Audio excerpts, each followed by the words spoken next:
What's going on, everybody? It is half past the hour where I am at, so I'm going to go ahead and get started with this live show today. I'm very excited about it. If you can't tell, I am super excited.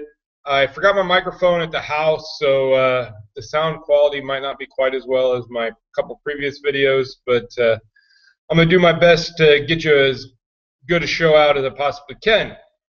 That being said, a lot of this show is going to be done with screen shares, so you're not going to see my mug a whole lot, but hopefully we'll have some good Q&A here at the end. A lot of content in this show, a lot of content. I want to thank my wonderful wife Olivia for helping me out getting this together. And it's great to have a partner who you can tell about an hour before you're going to go live on a show that, hey, you've got a, oh, sorry, my other screen. Yeah, there we go. It's nice to have a partner that you can rely on and say about an hour before you're going to go live on YouTube that you got an idea. You need her to put it together for you. That being said, today's show is about how to maximize your profit potential on Amazon, how to lower your fees, how to get stuff accomplished with the least amount of energy and the most amount of return. So let's get started. I'm going to go ahead and start my screen share. Like I said, it's going to be a lot of screen share here, so just sit back and enjoy it, and we will get started here quickly. So there we go. Let's get this the right way. There we go. All right, today's episode. Deep thoughts. Saving money on Amazon fees. We all want to learn how to do that. Unfortunately, Amazon fees are what they are. The only way we can save money on fees is by maximizing what we're doing and setting up business principles to lessen the fees and the effect it has on our business. And then the second part, are you maximizing your time and effort for the highest return possible? So that being said, let's get into it here. Saving money on Amazon fees. Why is it important? These are the 4 questions we're going to answer here in today's show. Why is it important? Well, I think that's a pretty much a no-brainer. We all know why it's important to save fees. It makes us more money. We're going to go into what goes into the fees. I think a lot of people sometimes don't really understand the fee structure on Amazon, and that can become a problem. Third thing we're going to talk about is what to do to lower our fees.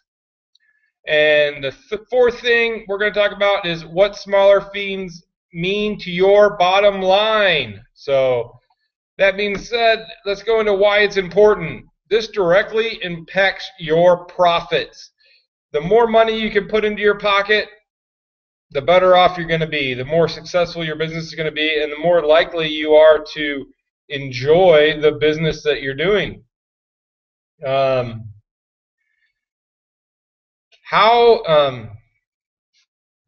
This is looking weird on my other screen.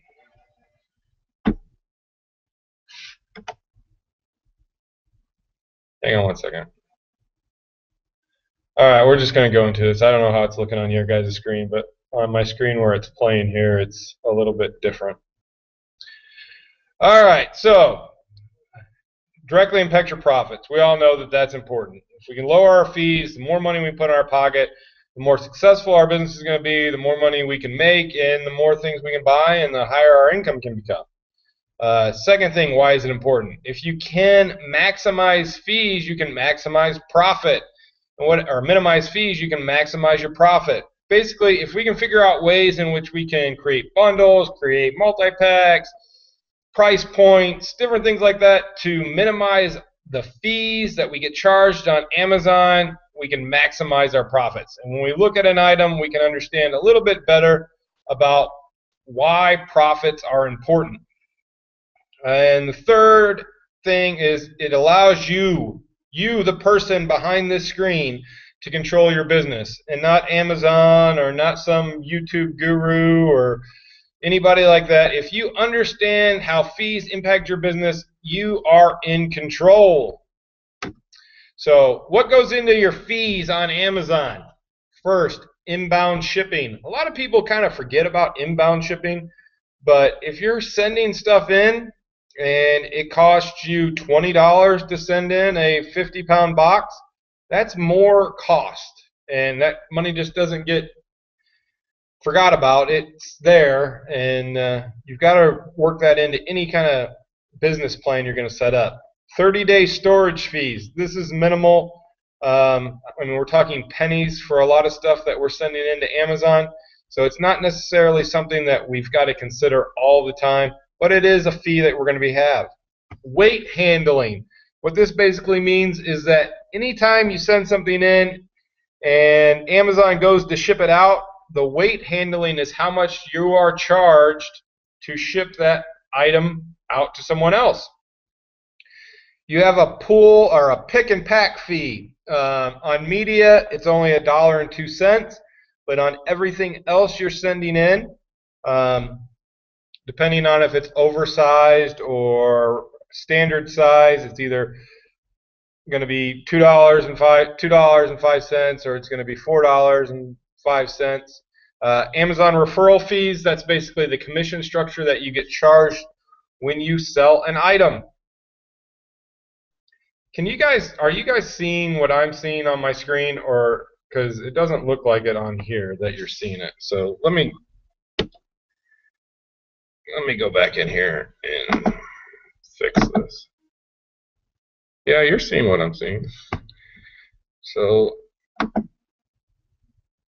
all right, you got back to me, so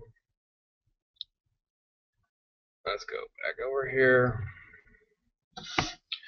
I'm sorry about this, guys. This is not the best way to do this here. Alright, we're going to screen share this and then go there. Alright. So hopefully that's corrected it, but we're going to see. Where was I at? Amazon referral fees. That's your commission that you're charged on Amazon, 15%.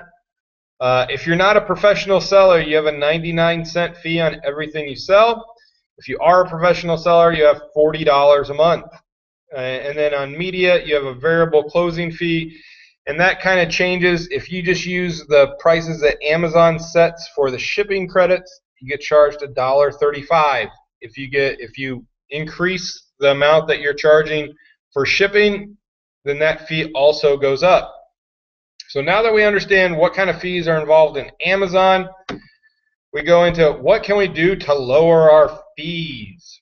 First off, know what your fees are. You can't lower something or you can't control something if you have no idea at all what you're being charged.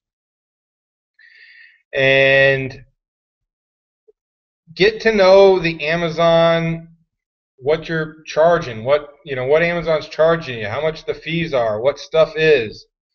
Know that stuff. If you're going to be doing a lot of business on Amazon, if you're wanting to get into this as a business, know what the fees are. Study them. Know when you go out to a store, don't rely on your scanning app to tell you, well, this fee is so much and such and so forth. Just rely on what your fees are. Know what they are. Don't rely on an app. Don't rely on someone else. Know what they are. We can lower our fees also by creating multi-packs and bundles to increase your transaction total. Higher dollar sales means less fees. Basically, Amazon's fee structure is set up so that you get charged a set amount. The pull, pack, and ship fee, the variable closing fee, all those are set amounts. And it doesn't matter if you charge $1 million for an item or $10 for an item, those fees don't change. The only thing that changes is the percentage fee, the 15%.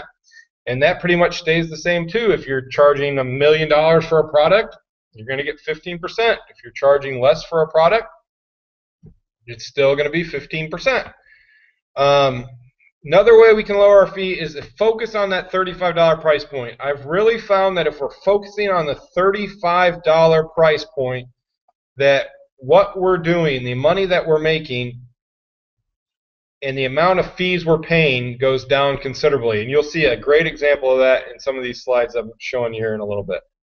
And don't be afraid to walk away from something if it doesn't make sense. We all go into stores, we all scan stuff, and we scan it, and it's $1 in the store, and we make $2 on it, and we're all like, well, I'm going to buy this. Do you know how many things you have to sell that you make $2 profit on to make $100? 50. You have to buy 50 to make $100.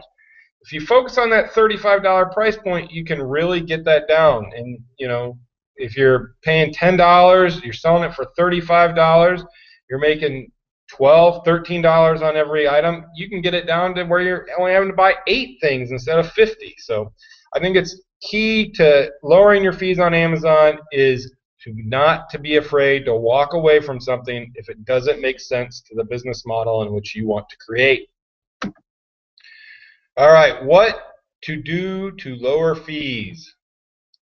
All right, and this one is this is a trick question for you guys, and I want you to be able to answer this. We're going to go with an A, B, or C, and if you're listening to this video or you're watching this video back, answer it in your head and, think about it. Which one of these is a small, oversized box? You've got an 8-inch by 8-inch by 8-inch box. You've got a 6-inch by 12-inch by 17-inch box. And you got a 2-inch by 13 by 15-inch box. A lot of people get hit with oversized fees, especially when you're creating bundles or packs or multi-packs or anything like that, because they don't understand what a small oversized box really is. And when you say you're going from an item that's a regular standard size product, and you get charged the $2.05 pool pack and ship fee. Well, when you go to an oversized, that doubles. That's 50% more fee you're paying if you don't understand what a small oversized box is. So A, 8-inch by 8-inch by 8-inch, B, 6-inch by 12-inch by 17-inch, or C, 2-inch by 13-inch by 15-inch. Which one of those is a small oversized and going to cost you $4 when you sell it? If you guessed A, 8-inch by 8-inch by 8-inch, you are correct. That box is going to cost you $2 more to sell than if you put that same item in a 7-inch by 8-inch by 8-inch box. Or you put it in a 12-inch by 7-inch by 12-inch box. So knowing what oversized is can save you money and make you a little bit more productive. So, what to do to lower fees? Again, know your Amazon classification rules. Know what a small oversized box is. A small oversized box, as far as Amazon's considered, is anything with a dimension greater than 8 inches by 14 inches by 18 inches. So basically what they're saying there in a crazy way is that if the smallest side of your box is greater than 8 inches, it's oversized. If the largest dimension of your box is greater than 18 inches, then it's oversized. But if you have a box that's 7 by 14 by 18, it's not oversized. So knowing that can save you money. And also know about your long-term storage fees. A lot of people don't talk about this when they're talking about Amazon. They're like, oh, you just send it in and it sells. Well, if you're sending in any quantity, you might have some stuff that sticks around for longer than a year, especially you guys who are booksellers. You guys who are booksellers and say, well, I got 3 of these books, I'm going to send them in. Well, if it's not moving at all, huh?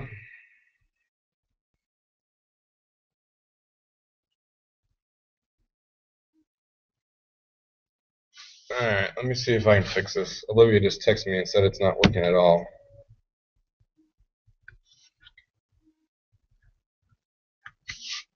I'm sorry, guys. This was a lot better in my head. You guys really aren't seeing what I'm saying here? Can someone leave in the comments here if you're not seeing the what to do to lower fees?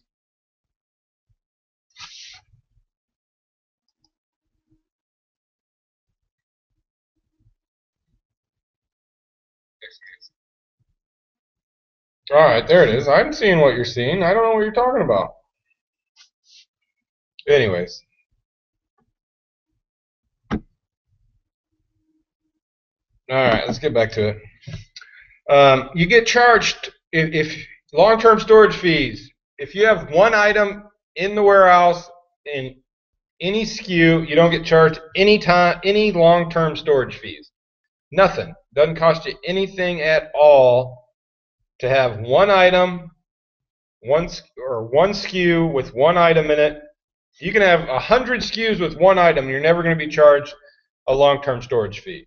But if you have an item where you have 4 SKUs in it and it's a larger item, you're getting charged $22.50 per cubic foot. Cubic foot.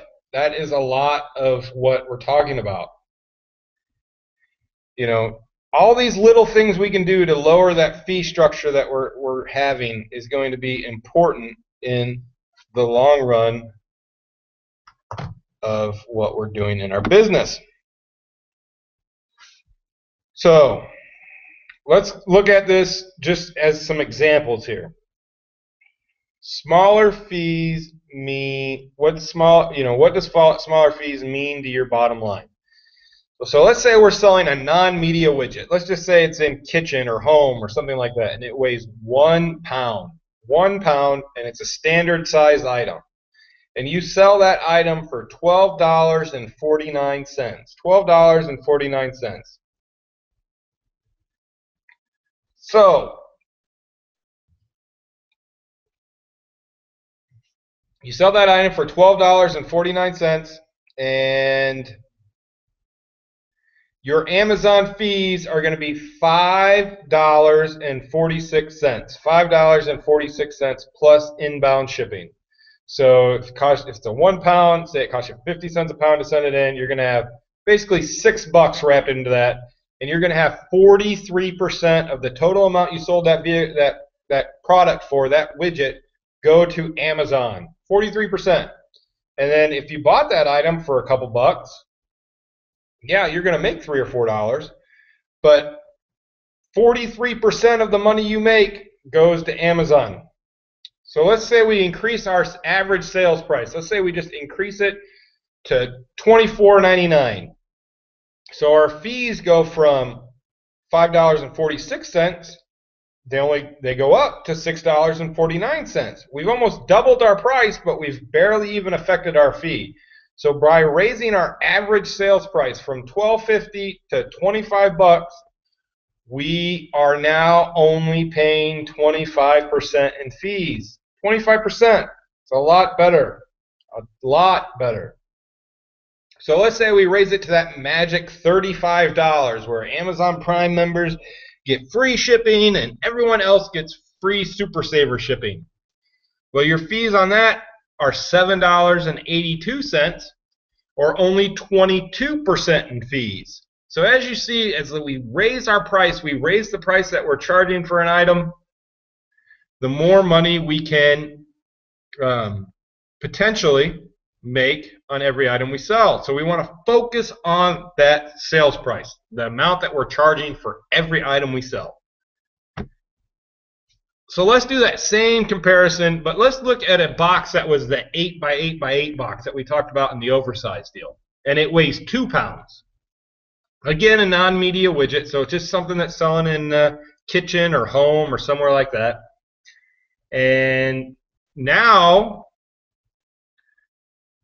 same sales price, $12.49. So instead of being charged $5.46 in Amazon fees, we get charged $8.27 in Amazon fees, or 66% of everything it sells for goes back to Amazon on fees. Let's say we go to a small oversized and we charge $25.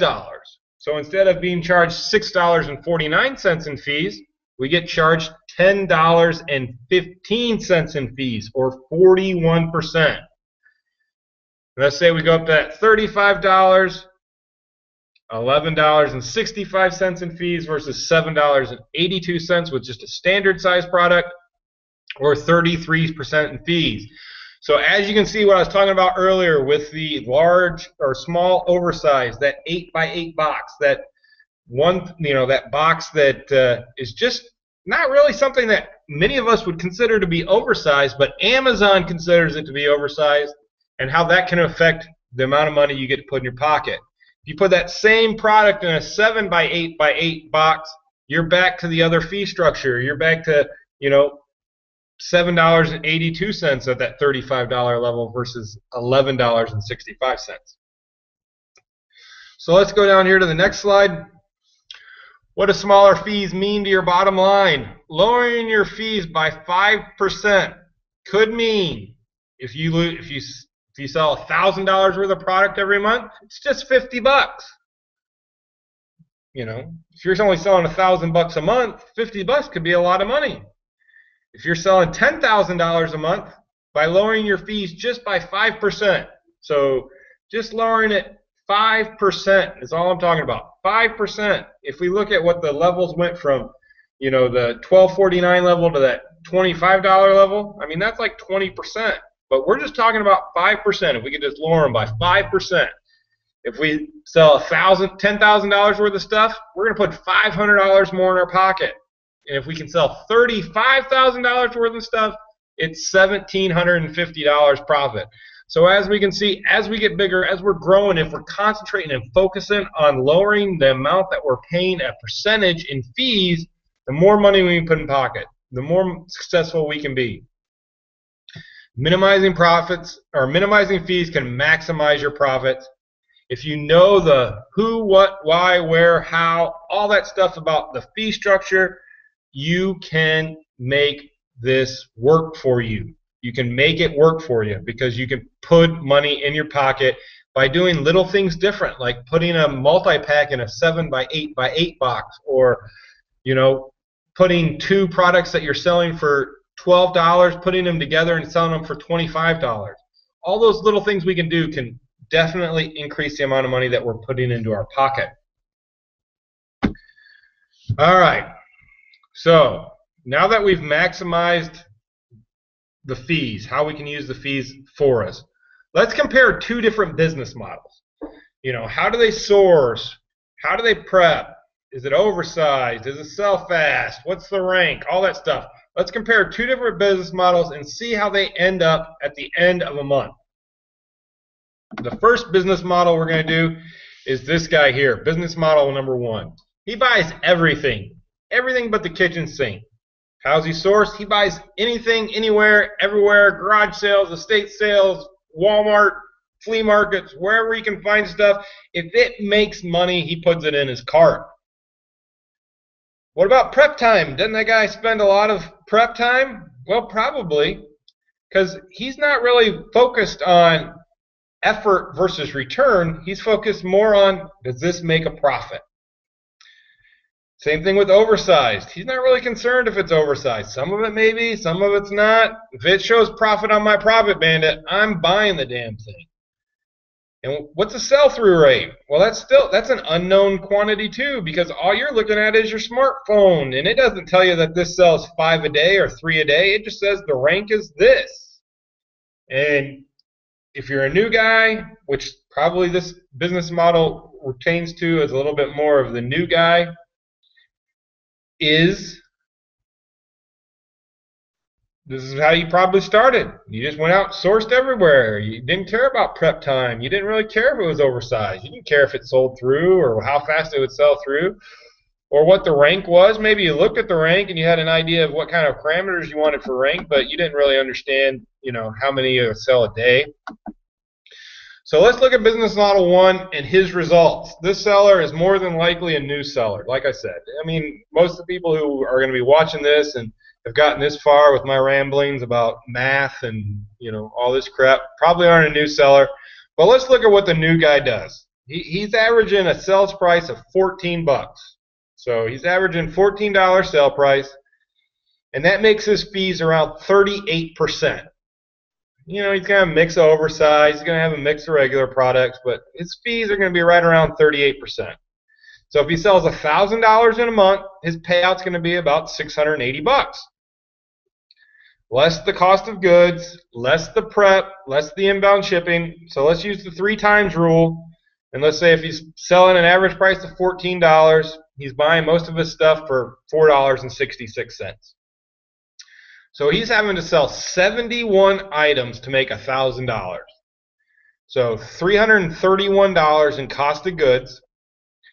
He's got 71 items, so his prep's going to be a little bit higher than other people. So let's just put it at $10 just for round numbers. And he's got 71 items, and let's just figure that they're a pound an item. Let's figure 50 cents a pound. So let's put his inbound shipping at about 35 bucks. So his actual total profit after he sold $1,000 worth of product was $304.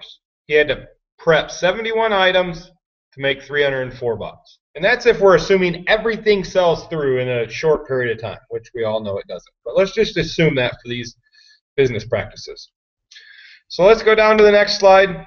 Let's talk about business model number 2. And this is a guy who focuses on that $35 price point. He's laser beam focused on this $35 price point. So 35 bucks, how's that guy probably sourcing? He's probably doing a little more wholesale. He's probably doing a lot of bundles, a lot of packs, finding some replenishables.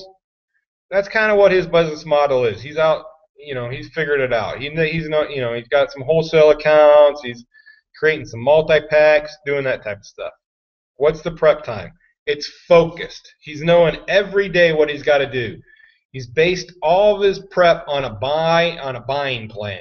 I need to buy 15 of these widgets. I need to buy 25 of these widgets. So his prep time is nothing. I mean, it's there, but it's not like the other guy who's just kind of running around with his head cut off and saying, well, that makes profit, and then he gets back to his house or his shop or his garage or wherever he's prepping the stuff, and then he realizes, well, that needs to be bagged and that needs to be bubble wrapped. And this other guy, he's a little bit more focused. Is it oversized? Well, maybe it is, but he knows going in if it's oversized. He knows the oversized rules, and he's avoiding them unless there's good profits in it. What's his sell-through rate? It's controlled. He knows how many he's selling every day or every week or every month, and he's replenishing his supply. He's not having to go out and source products and just rely on the stuff he finds, but he's finding replenishables, and then when they run down low, he's going and getting more and sending them in. So he's avoiding all long-term storage fees. He's not having to worry about that. And still, the ranks are a little bit unknown, but if an item doesn't work, he's got a plan. He can just stop doing it. So let's see how his business model affects what he's doing for business. So this seller is likely not a new seller. So his average sales price is 35 bucks. He's doing a mix of some oversized, but he's kind of avoiding it a little bit, and he's doing a lot more of the standard size stuff. So he's only paying about 25% in fees. So on that same $1,000 in sales, his payout is 750 bucks. Less the cost of goods, the prep, and the inbound shipping. So if we use the 3 times rule, just like we did on the other fella, his average purchase price is $11.66. So he's only needing to find 29 items to make that 1,000 bucks. He's got $338 in cost of goods sold. His prep's less because he knows pretty much what he's having to do, and he can order in bulk, he can order in quantity. So his prep's a little bit lower, and he's not having to send as much off. He's only sending 29 units, where the other guy's signing 70 some old units in. And then what's his inbound shipping? Well, that's down considerably too, because he's only, like I said, only sending in 29 units. So his inbound shipping is only $14.50. So his actual total profits go to $392.50. So let's compare the 2 business plans. Business plan 1, he profited $304 on his $1,000 in sales. Business plan 2, he profited $393 in his total sales. So what's the difference? About 89 bucks per $1,000 in sales. Well, you might say, well, that's not a lot of money. Okay, I agree. 89 bucks isn't a lot of money. But let's look at the next step in the process. How many items did business guy 1 need to source? He needed to find 71 products. 71 products every week if he was selling 1,000 a week, or every month, or every day, or whatever he was doing that in that time frame to sell that $1,000 worth of products. He had to find 71 units. Business guy 2, he only needed to find 29 units. So he had to source 42 less units than business guy 1 and made $89 more. So let's look at the prep and effort. Business model 1, sourcing and prep. He had to ship 42 items to make $89 less. Business guy 3, he had to source 29 items to make $89 more. To me, the better business plan is business plan 2. Business 2 had to source and prep and ship 59% less items to make 23% more money than business guy 1. I mean, it's staggering if we focus on that price point, getting that price point up every day. If we just focus on that, what we can do in our business. So now let's go and let's supercharge these businesses. Let's say, what's going to happen if we scale up our business? So instead of selling $1,000 a month, let's say we're now selling $10,000 a month. How many products does the guy whose business model was everything and anything and a $14 sales price? He has to source 710 units. Business model guy 2, he only had to source 290. Well, that doesn't seem too undoable. What about profit? Who made more money? Well, we already know business model 1 didn't make as much money as business model 2. But when we scale up the business to $10,000, we see that business 1 needs 420 more items to sell to profit $890 less. That's just staggering to me. He has to find 420 units more. So let's look at the $50,000 sales level. How much more has that guy got to process? Well, business model 1, he's got to find 3,550 items every month to make $50,000 a month. Business model 2, he's only got to find 1,450. How much profit are they going to make? Well, business model 1, $50,000, he's going to make 15 grand. Business model 2, he's going to make almost 20. Business model 1 needs 2,100 more products every single month to make $50,000 than business model 2, and he gets to profit $4,450 less for all that hard work he's doing. So he's going out, he's sourcing everywhere. He's going to garage sales. He's spending hours and hours on the internet sourcing. He's going to book sales. He's going to Goodwill. He's hitting everything he can possibly hit. And he gets to find 2,100 more items and make almost $5 grand less. I'm not a, super educated businessman, but that seems like dumb business to me. So let's wrap this up, and then I'll get to some questions. Amazon fees, know what they are, guys. I mean, it's complicated. There's, variable fees, and what's this charge, and how much does that get charged?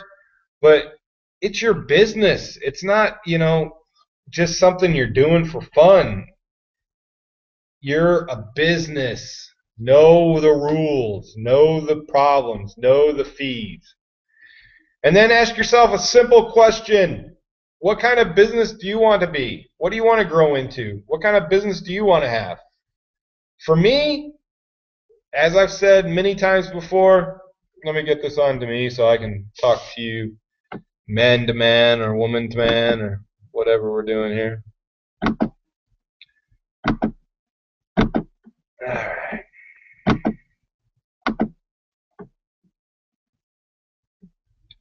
All right, you got me again. You had me for a second.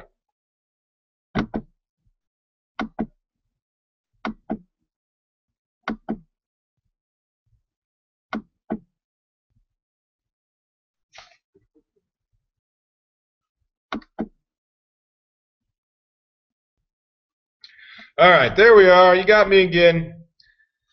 All right, so basically what I'm trying to say here is understand what kind of business principles you want and know the math behind what you want to do before you go out and do it.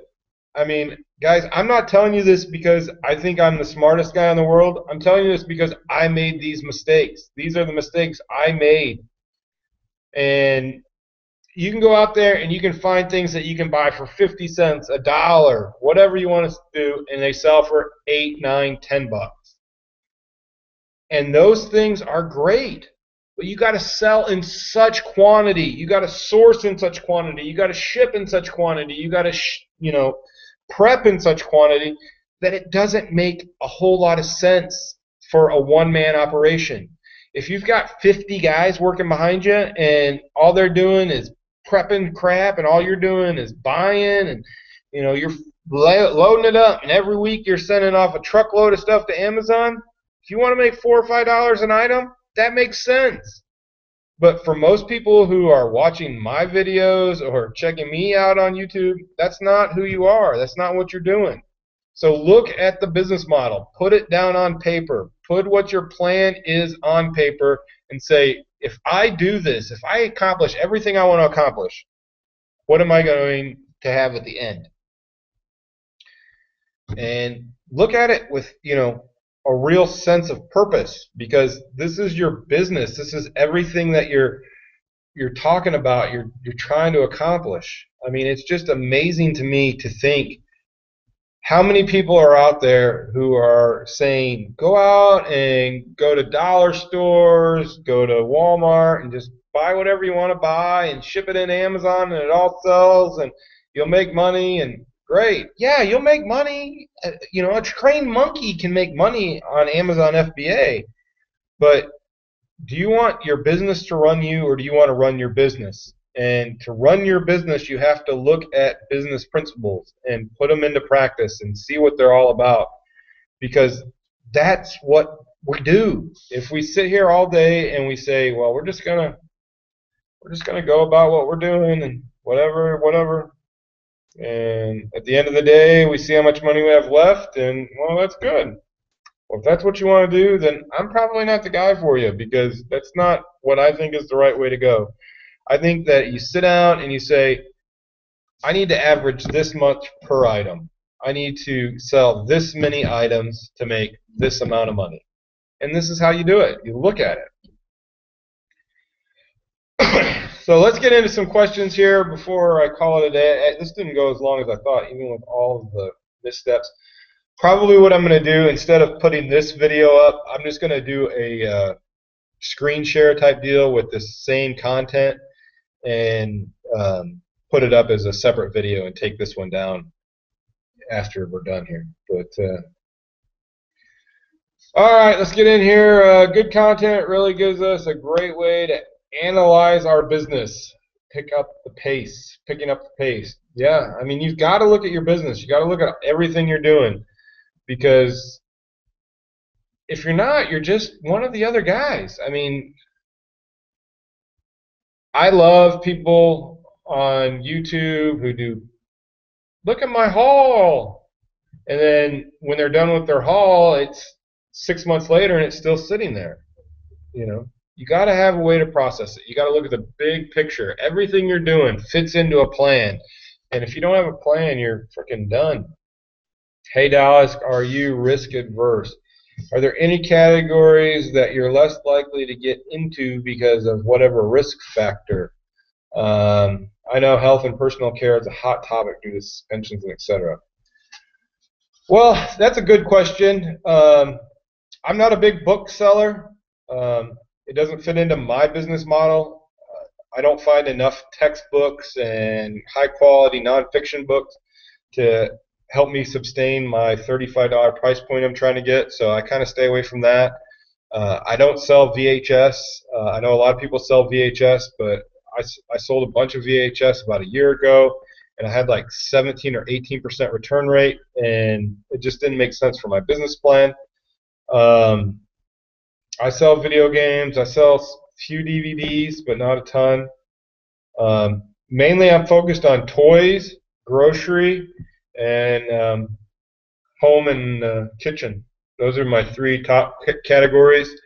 Um, I'm not risk adverse to doing some health and beauty stuff, but I'm going to do my due diligence before I send that stuff in. Um, I don't like to get on the hot thing. I sold a bunch of frozen stuff and did that type of stuff, but it's not something I like to chase. I don't like to go out and say, well, I'm going to go out today and I'm going to search nothing but frozen. It just doesn't make sense. And I knew at some point Amazon was going to meet supply because that always, or meet demand because that always happens. And when that happens, you're going to be stuck with a bunch of product that you paid full blown retail for, and Amazon selling it for the same price you're selling it for. So to get out of it, you're going to have to lose like, 35, 40% of your initial investment. And yeah, there's risk upwards reward, but the downward reward was a lot lower. So I tried to stay away from that stuff just for that suspect. I mean, as far as the suspensions and stuff go, I talked about that in last week's show. I'm not necessarily concerned with suspensions. I think that if you look deeper into a lot of the suspension stuff that you hear, the sellers had issues previously. I mean, it wasn't like there was their first notification. I mean, a lot of these had 3 and 4 notifications before they had a problem, and they didn't get kicked off because they were selling a product. They got kicked off because they didn't take a product down once Amazon told them they could no longer sell it. And that's not something I do. I mean, I get an email from Amazon. I look at it. I look at all those, where they changed the details page on your thing. I look at all those because there's unscrupulous sellers that go out there and they change the weights and they change different things on there. They go in there and you'll have a 2-pack and they'll go in there and change the title so it looks like a 1-pack, and they'll send in a bunch of 1-packs. And I mean, that stuff happens, but you just got to be proactive and learn that. I've been trying to get better at having a plan. I go out sourcing. I write down items to look for, the most I'll pay for the item, how many to try to get, and how much profit I expect to make. Yeah, I think that's a good way to start. I think that anytime that you're out sourcing, or I don't want to even say outsourcing. I call it out scouting more than I call it outsourcing, because when I go out, I might not buy a lot that day, but I'll go out. Say I go to a Walmart and there's nothing in the clearance. I'll scan the clearance. There's nothing in it, but I'll go in and I'll scan some random stuff that I hadn't ever scanned before. Like I'll go over to beauty or I'll go over to baby, and I'll just scan some stuff and I'll try to figure out different brands or different things like that. And I'll come up with ideas that maybe a bundle or a multi-pack or things like that. And it's more about going out there and figuring out ideas and then coming home and saying, well, I think that was a good idea. Let's look at the ranks on some of this other stuff that's out there. And yeah, that might work as a bundle. Well, maybe I can source it cheaper if I contact my wholesaler, or if I contact Walmart directly, or if I go online and look, maybe it's a cheaper price. But I've gotten a long ways away from the retail arbitrage stuff, just for the simple fact that it's not replenishable. I can't repeat it.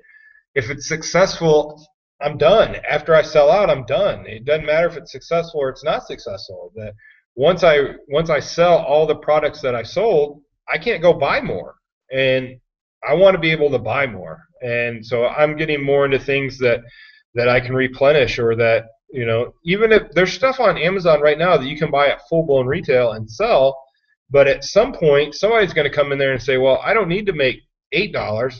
I can make $4 and be perfectly happy with my $4, and then you're battling with them down to where there's no profit. So I try to stay, like I've said many times before, I'm looking for things that don't have any competition. I'm looking for things that are $35. I'm looking for things that are not necessarily I'm not looking for frozen. I'm looking for, the oddball stuff. And I find it to be successful for me. Mr. Sadie123, do you think people are afraid to buy 20 items at $8 to $15, or what holds people back in your opinion, bankroll? I think there is fear. I know I had fear when I first started, because it's a big investment. I mean, if you're a lot of the products that I'm selling now, I'm selling in that, $39 to $45 range is, kind of where we're trying to get to on a lot of our stuff. And a lot of that stuff is multi-packs and bundles and baskets and stuff like that. And, we're laying out $16 to $20 on some of that stuff to make, 75, 80% back on our money, and trying to hit on things that we can sell multiple times a day. I've got one product right now that I sell for $39.95. I sell 5 to 7 every day, and it costs me about $14.50. I think it's $14.50 or $14.60 per unit. I make about $11.90 on every one. But my whole way I want to get my business is I'm not worried about how much, because what a lot of people I think get trapped into is, well, I got to spend $3 for this product and I'm only going to make $4 on it. Well, that's true, but you're going to get in your payout $7.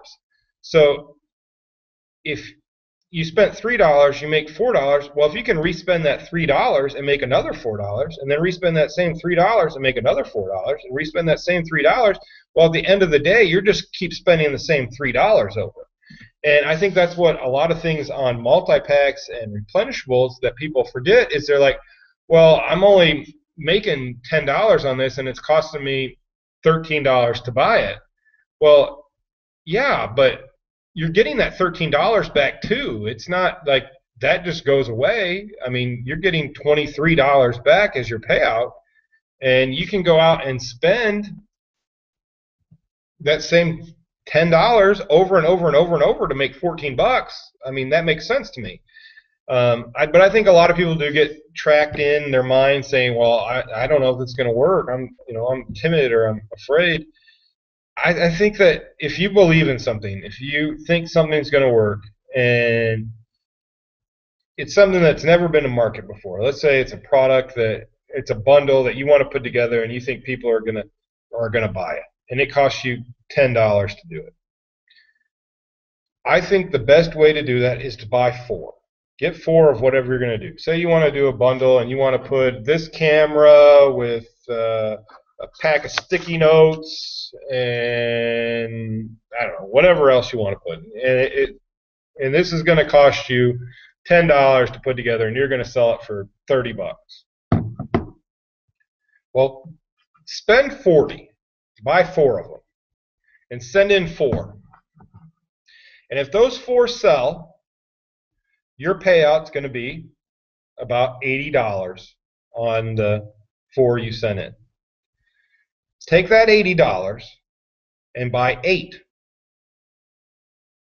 and put that $80, spend those 8 in. And if those sell fast, take that same amount that you're getting back, so you're going to get $160 back. Take 100 of it, put the 50 back that you originally spent. So now you're out $0 at this point, and you're just keep turning that same money. And I think if you look at it that way, instead of, well, I've got to put $10 out. Well, yeah, you got to put $10 out, but put out $40 and have 4 units and send them in. And if they sell super fast, well, you're excited. You've got a winner. You're the only one selling it. It's a product that obviously has demand, and it's something that's exciting. So now you're going to send 8 in. So you're still only out that original $40. It's the only money you've invested out of your pocket is the $40. Everything else you're getting back from Amazon. So you send in 8, and those sell super fast. So then you get your payout, and it's $160. Well, then you send in 10 or 15. You're still only out that original $40.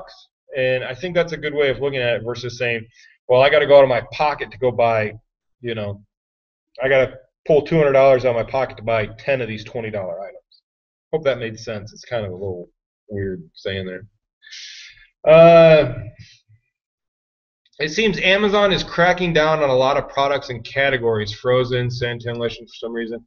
Seems like to weed out, separate the bad from the good sellers. What's your take on that? Let me get a drink here.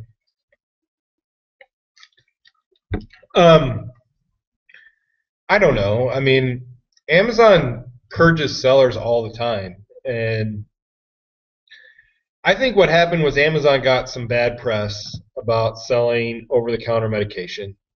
And they went from no control to wanting total control. And then they said, well, they went from it saying, well, it's a wild, wild west. You can do whatever you want. Just don't get caught, to saying, well, now we're going to really crack down. And now they've gone to the total opposite end of the spectrum, and I'm hearing stuff that people are saying that they're getting letters on that isn't over-the-counter, that they're saying is over-the-counter, and all this type of stuff, I mean, I love Amazon. I think Amazon's an awesome marketplace to sell, but you're in their sandbox, and you got to abide by their rules. And they've got a ton of rules, and if you don't know all the rules, at some point you're going to break one. And if you break one, then you're giving Amazon ammunition to get you out of there. And they don't need a whole lot of ammunition to get people out of there. They've got, we're not the only people doing this. There's a million people waiting behind us to take our spot. And Amazon knows that, and, maybe they are weeding out some of the weaker sellers or some of the shadier sellers, but from what I've seen, it has nothing to do with weak or shady. I mean, you look at some of those frozen people who've been approved to sell frozen. I've been approved to sell frozen, but I'm not selling it. But some of the people that are, they're just started sellers, no feedback, no nothing. And a lot of them, some of them are even overseas sellers, which got them into the same problem. So who knows what Amazon's doing. Dallas, I also stay away from the hot toys, but my plan was to do it hard during the holiday season. What are your thoughts about this thing? I think the holiday season is totally different. If you listen to any of my videos and what I say in my videos, just throw it out the window in the fourth quarter, because I'm going to be doing direct opposite of what I say, and I think you should be doing direct opposite of what I say, because I think that Amazon and eBay and any online marketplace, the Christmas season, I gotta throw Thanksgiving in there, Halloween, that whole little season area there, the end of the year. The rules don't apply. Business principles don't apply. Anytime during the year, you can't go out to Walmart and buy something for full price and list it on Amazon and it'll sell within an hour for 3 times more. That doesn't happen any other time during the year. And I think that if you look at the whole picture of what your business plan is, my whole plan is I want to sell $500,000 this year on Amazon, and I'm just short of $200,000, and we're approaching the end of the second quarter, and so I've got to get $300,000 in the last half of the quarter, or the last half of the year. And last year I did 70% of all the money I did on Amazon was in November and December. So that tells me one of two things. Either I was figuring it out in November and December, which is probably an accurate statement, or November and December is a time in which you can definitely do some damage. But you've got to have the bankroll. I mean, you've got to have the bankroll. I mean, I can't stress it enough. I mean, last year when I started out, we went out on the road, and I think we had 30,000 in cash, or not cash, but in available to us, bank accounts, different stuff, but $30,000. And I was like, oh, there's no way I'll be able to spend $30,000 on retail arbitrage or fourth quarter stuff or anything like that. I was through $30,000 by the 1st of December, waiting for a payout. and my payouts in December were huge. I mean, I think my last payout right before Christmas was almost $65,000. And numbers and math and business principles, all that stuff doesn't apply. But you've got to be doing the work right now, today, to get yourself in a position that November and December you can take advantage of the opportunity. Because if you're sitting out there with $1,000 saying I'm going to make 100 grand in December, you're not going to do it because you can't turn money fast enough on Amazon. I mean, you've got 2 weeks until you get your payout. So I definitely think that if you want to spend $100,000, $200,000 in December, you can make 3-4 times your money turning it. But you've got to, there's risk, there's, all that type of stuff. And, you're going to be chasing hot toys. You're going to be, working 20-hour days. You're going to be shipping every single day. And, I didn't do a whole lot of merchant fulfilled during the season because we were out in the RV, and I sent everything in FBA until like the last 2 weeks when we got home, and I chased some hot toys.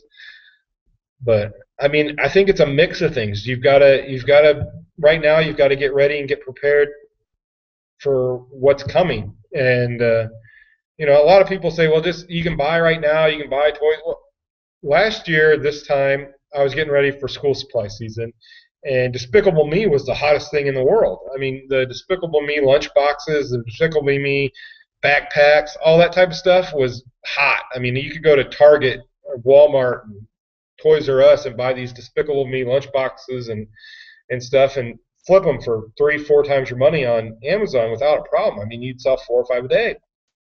And then right before Christmas season really started, like right after Thanksgiving, Duck Dynasty was like hotter than Jesus. I mean, you couldn't everything you sent in Duck Dynasty just sold. And I mean, it was selling for ridiculous money.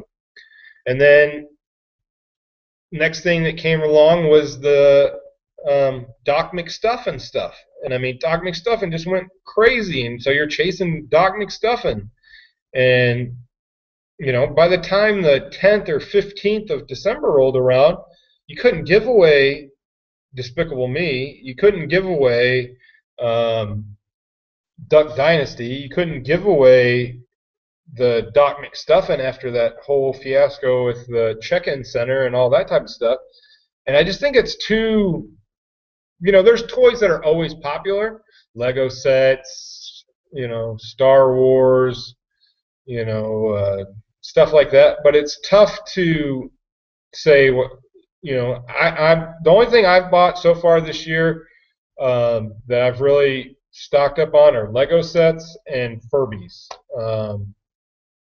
I bought a bunch of Furbies right after Christmas. They were $19.99 on Amazon, and then they had them again for like $24.95. And I bought all I could on both rounds of those. I think I got like 50 or 60 Furbies back there, and I've got a back room full of Lego sets that I'll send in fourth quarter. But I'm not a big stash away until Christmas kind of guy. I'm more of, if it's got profit in it right now, I'm going to sell it right now. But those things always seem to do well. And with the Lego sets, like I would go out, and when Walmart did their resets on their toy aisles, they were selling a bunch of Lego sets cheap, and like the Friends and all that type of stuff. And I would go out and I'd go out to a Walmart and I'd buy 10 Friends Lego sets for $13 a piece. So I had $130 in them. And I could ship them off to Amazon, and I would sell 5 of them and make my money back, and then I'd put 5 of them in the back room. So I don't have anything in that stuff, but I didn't make any profit on the ones I sent in. But I don't have anything in that stuff. And then the Furby stuff, last year I did really well on year-old Furbies. I mean, some of those ones, the rare colors like the black and the white and stuff, were selling for upwards of like $200 during Christmas time. So I think both of those are things that if you see cheap enough, I'd probably hang on to. But I don't know, that's a big rambling answer of what to get ready for fourth quarter. So basically, my whole key to fourth quarter is, you know, grow your checkbook now because you're going to need it. I don't care how much you think you've got put away, it's not enough. And you can buy now, but the stuff that's going to be popular with kids, the toys, that type of stuff, changes. I mean, it changed last year from Thanksgiving to Christmas. It changed 4 times what was the hot toy. And I'm not going to go out and buy a bunch of stuff right now thinking, well, this is going to be the hot toy, and then come around 5th of December or something like that, nobody wants it, and I'm stuck. So I just wait and see what happens and go from there. Cody Hawk is in the house. If you guys haven't checked out Cody Hawk over on his YouTube videos, I'm sure you all have. I've kind of shouted him out in my Facebook group, but he's doing some awesome stuff, and I'm really enjoying it. I think we have a kind of a similar mindset as far as business goes. So go check out Cody if you like me. I think you'll like him. And my middle name is Cody, so that's a similarity too. Well said. That's how I built my Amazon business, reinvesting the profits. Great hangout house. Yeah, I mean, you just gotta. I think a lot of people forget that. Yeah, you're making $5 in profit on an item, but you get that original investment back. It doesn't just disappear. And if you spent $3 or $4 or $5 on an, say you spent $10 an item, you sold it for 30, you get 20 back from Amazon. Well, you got $5 to $10 in profit. Now you got 20. So go buy 2 of whatever you bought, and just keep investing that money. And before long, it becomes enough where you can put enough away that you can pay your bills and have money in a picking fund or whatever you want to call it. My picking fund is my bank account because I think it's dumb. I mean, a bank account's going to pay me, 1% to park my money there, where if with my brain and what I know about business and Amazon and eBay and everything else, I can go park it in Lego sets and park them in my back room, and when they sell, I'll make 40 or 50% of my money. So it just makes more sense. I think I got everybody's question answered. If you guys have any further questions, please let me know here, and I'll try to answer them. Ohio Widow, Louis the Seller, Johnny B, pick up the pace. All right, guys. Well, I'm going to reshoot that first part of this video, and I'll probably just edit this one down to just this question segment and leave that up, and then I'll redo the first part so it's a little bit more coherent and not so choppy with me telling you what you should be seeing. But I mean, a lot of people right now I know have fear. There's fear out there. There's fear in the marketplace, and that's the time you want to take advantage. I mean, don't be afraid. Don't be fearful. Be smart. Know what you're buying. Know what you're selling. Know what products are in it. Know what ingredients are in it. Know what's restricted. Know what the rules are. Know what you can send in. Know how many fluid ounces can be in a container. Know how glass bottles. Know all the rules and take advantage of the rules. Don't go outside the rules. Don't, jump around, and don't say, well, this might be a product that I can sell, or this might not. No, before you invest anything in it. And, don't be afraid to create your own listings. Don't be afraid to create multi-packs. Do not be afraid to create bundles. That's where the value is. Don't be afraid to go out there and look for white label products that you can sell. All that stuff is things I'm doing right now that are making me money. I'm going out there, I'm buying stuff all the time, and learning every day. Someone on my Facebook group earlier asked me, when did you think that you figured this all out? I don't think I've figured it out yet. I'm learning every day. I mean, a year ago, I was doing what number one businessman was doing. I was going out and I was filling my cart with anything I possibly could. And if it made profit, it was going in the cart. I didn't care. And now, I'd say 30%, 25% of my business is retail arbitrage, going out into stores, going out and buying stuff. Now 75% of my business is wholesale or white label products or bundles and baskets and stuff.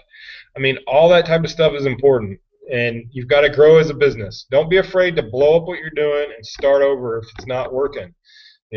Don't be afraid, because this is one business where you can go from zero to hero in a month. I mean, you can go from selling 10 items to selling 1,000 items in 1 month. That's all your ROA is 1 month, one good idea, one good bundle, one good product, 1 month away. So remember that. And until next time, guys, I want to thank all of you guys for joining me. One more thing, if you guys haven't yet, please go over to my Facebook page, Picking Live, and check that out. And also, if you guys have any questions, topic starters, that kind of stuff, the kind of stuff that you want to know, you want to hear me and Olivia talk about in our podcasts that come out on Friday. If you haven't checked out the last one was posted on YouTube yesterday. Go leave those over on my Picking Live page on Facebook.